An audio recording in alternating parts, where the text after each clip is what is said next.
Hi, in this video we're going to plot a harder cubic function. So it says copy and complete the table to plot a graph of y is equal to 2x cubed minus 3x squared minus 5x, for x being between minus 2 and 3. So we've got a table here, but minus 2, minus 1, and it was 0, 1, 2, 3. So we put these couple of extra points in, because this will allow us to draw a better graph.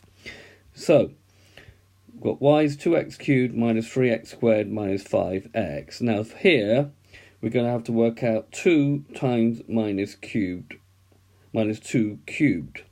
So note this, and you should really try to use a calculator for this, but the minus 2 has to go into brackets. So do 2 times bracket minus 2 close bracket cubed, and that will give you 2 times minus 8, but the calculator will jump straight away to minus 16. So this often causes a little bit of confusion with this type of graph. So in here, we now put in minus 16. I'm going to work downwards this time. So minus 3 times minus 2 squared. So again, minus 3. Again, put it into brackets, or your calculator will give you an error. So minus 3, open bracket, minus 2, close bracket, squared, and that's minus 3 times 4, minus 12. Your calculator will jump from here straight to here. And then we've got minus 5 times minus 2. So minus 5 times minus 2, that's just going to give me 10, so that goes in here. And then you need to apply that sort of idea to all the other spaces. So if you want to have a go for yourself, which you really should try to do, you should pause the video and then try to fill in the table for yourself. Right, so filling in the rest of the table, this will become 2 times minus 1 all cubed, which gives me minus 2.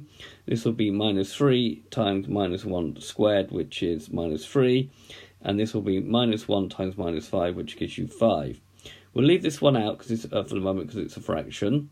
We'll go to 0. 0 is quite easy because 0 cubed is 0. 0 times anything is 0. 0 squared is 0, and 0 times anything is 0. And 0 times minus 5 also gives you 0. Putting in 1. Now the positive numbers are easy. You therefore don't really need to use the brackets. So you put in 2 times 1 cubed will give you 2, minus 3 times 1 squared, which will give you minus 3, minus 5 times 1, which will give you minus 5. We'll leave the 1.5 out, and then do 2 times 2 cubed, that will give you 16, minus 3 times 2 squared will give you minus 12, minus 5 times 2 will give you minus 10. And now put in 2 times 3 cubed is 54. Don't be worried about large numbers. Minus 3 times 3 squared will give you minus 27. And minus 5 times 3 will give you 15. Now this one here has to be done like this, where you have to put the minus 0.5 into brackets on your calculator. So that's going to give you minus 0.25. If it gives you a quarter on the calculator, you need to press the S to D button. This will give you minus 0.75, and this will give you 2.5. Here you're going to just put in 2 times 1.5 cubed, which is 6.75, minus 3 times 1.5 will give you minus 6.75, and minus 5 times 1.5 will give you minus 7.5. Right.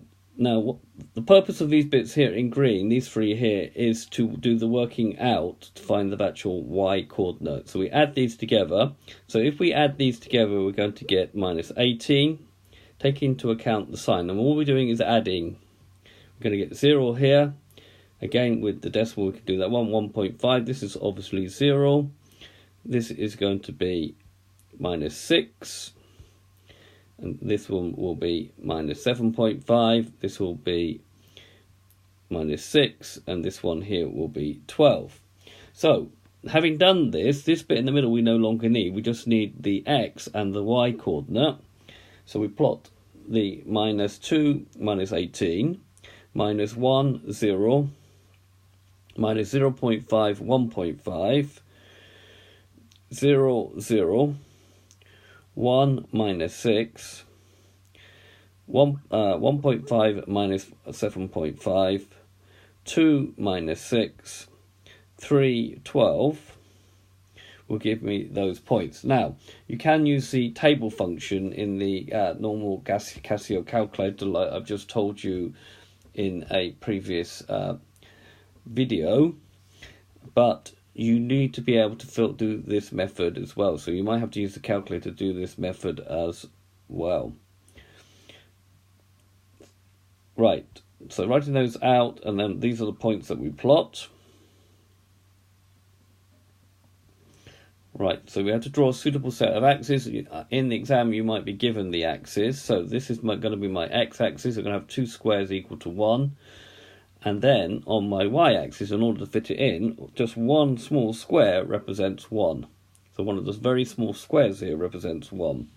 We now plot the point minus 2, 18. Put a point. Minus 1, 0. And then 1.5 is going to be there. And then 1.5 is going to be here. So you're going to plot it very carefully. 0, 0 is quite easy. 1 minus 6, 1 minus 6 is going to be here. And then 1.5, so 1.5 minus 7.5, that's minus 7, so minus 7.5 will be between these two squares. We plot point there. 2 minus 6, okay, and then 3, 12 will be here. Right. Right, what we need to do is now plot these points up in a nice smooth curve and label it at one end. Okay, so this has been a video to show you how to draw a cubic graph, a hard example using a table. I hope you've understood, and I thank you very much for watching.